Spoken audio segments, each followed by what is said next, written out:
Education Secretary Bridget Phillipson gets shamed in the House of Commons for not attending a debate on education, and for a divisive tweet about independent schools, she is then forced to return and gets blasted. As always, we will check this clip out, react, and also go over all of the latest British political news from up and down the country. But first, make sure you hit the like button and subscribe to the channel to keep up to date with all things Westminster.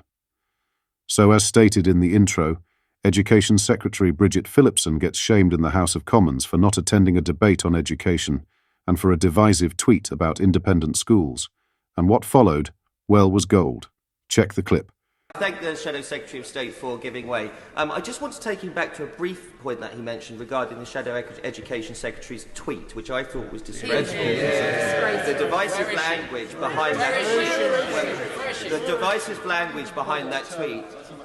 Sorry, the divisive language, Mr. Speaker, behind that tweet, I think was a disgrace to many of the independent schools that play and work hard and play by the rules. I'm grateful to my honourable friend who as ever makes important points. I too am disappointed that the Education Secretary is not with us for this important debate today. But, Mr. Speaker, I will make progress now. I'm also glad to see the Secretary of State for Education, who is now in her place after being conspicuously absent. And perhaps she would take the opportunity to apologise for the tweet. Parents who send their children to independent schools, who pay twice for their children's education, deserve better than to be treated with contempt by their government's Education Secretary. The divisive tweet put out by the Education Secretary this weekend was shockingly ill-judged and ill-informed, sneering and smirking about embossed paper and swimming pools. Does the Secretary of State really not understand or recognise that not every independent school is like Eton or Harrow? It betrays incredible lack of awareness and poor knowledge of the facilities and financial status of many independent schools in this country. What do you make of this? Let me know in the comments. In other news, Chancellor Rachel Reeves has came close to confirming an increase in national insurance for millions of Britons ahead of October 30th's autumn budget. Inheritance tax, IHT, capital gains tax, CGT, and pension relief reform are rumoured to be included in Reeves's upcoming statement, but changes to national insurance could be a surprise addition to the agenda. Ahead of July's general election, Prime Minister Keir Starmer promised the British public that the Labour Party would not hike taxes on working people if it returned to power. However, this promise has come under scrutiny as to who would be considered working people under the Reeves regime. During an interview with Andrew Marr on the New Statesman's NS podcast, the Chancellor claimed Labour will stand by its manifesto pledges when it comes to taxes. She shared, "We have to set out the full package at the budget. In the manifesto, we made that commitment to not raise taxes on working people. Despite the fact that the inheritance, the £22 billion black hole, is much worse than we could have ever anticipated, we are not going to break out manifesto commitment."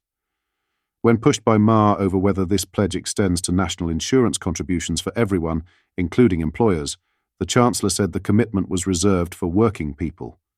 Reeves added, "Our manifesto was very clear. We will not raise taxes on working people. That means their national insurance, basis, high additional rates of income tax and VAT. Those stand." Marr noted that this would not include raising national insurance contributions on employers, but the Chancellor stated the UK could not take another 5 years of austerity. The national insurance rate is currently 8% for 27 million workers, after dropping from 12% in January 2024.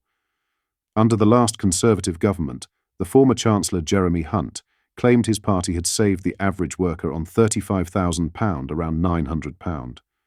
For those who are self-employed and pay Class 4 national insurance contributions, their tax rate is 6% if they earn between £12,570 and £50,270. On average, employers have to pay a 13.8% contribution on any worker earnings surpassing the second threshold, which is at £175 per week or £758 a month. David Lane, the Chief Executive of TPT Retirement Solutions, said, "If the government adds national insurance to employer pension contributions, it would be unwelcome news for both employers and pension savers. This tax could lead to some employers cutting back on contributions if they are paying more than the legal minimum. It could also discourage other firms from being more generous with employee pensions. Reeves also rejected the idea that Britain's wealthiest residents will leave the UK following changes to non-dom tax rules. If you make Britain your home, you should pay your taxes here, and under this government, you will. The Chancellor also declined to rule out introducing taxes pensions next week. A UK government spokesperson told GB News, "We do not comment on speculation around tax changes outside of fiscal events." Lastly, reports suggest that Chancellor Rachel Reeves is floating, scrapping the 25% tax-free pension relief, but analysts are warning such a decision would be deeply unpopular. The new Labour government is preparing to unveil its fiscal agenda on October 30th's autumn budget, with rumours circulating of what will be included. It is understood that Reeves is considering changing the existing rules when it comes to pension savers making withdrawals from their pots. As it stands, Britons are able to take the entirety of their pension as cash straight away if they choose to, no matter what size it is. Retirement savers also able to withdraw smaller portions of cash from their pot whenever they want. Some 25% of every Briton's pension savings is tax-free, with millions taking advantage of withdrawals each year. In a blow to retirees, Reeves's rumoured pension overhaul could see this tax relief reduced or scrapped. Richard Evans from Fidelity International cited that this reform is likely in light of Labour's election pledge. Prime Minister Keir Starmer has pledged to not raise taxes on working people, including income tax, national insurance or VAT. Despite this, the Chancellor has confirmed tough decisions have to be made to plug the so-called £22 billion black hole in the public finances. Evans said, "One option for her would be to limit the total that can be taken tax-free from a pension. Currently, the most that most pension savers can take as tax-free cash over a lifetime is £268,275. The strange figure arises from its origin as a quarter of the lifetime limit on pension savings in force when that limit was abolished. That £268,275 figure is a very large sum of money, and the Chancellor could credibly argue that no ordinary working person would ever be in a position to take it, since it would require a pension pot of more than £1 million. It's hard to imagine her inciting widespread anger if she decided to cut the lifetime limit on tax-free pension withdrawals. What are your thoughts on what we discussed in today's video? Let me know down in the comments section below. If you've not yet already, make sure you do drop a like on this video and subscribe to the channel for more British content. Thank you. Take care. Goodbye.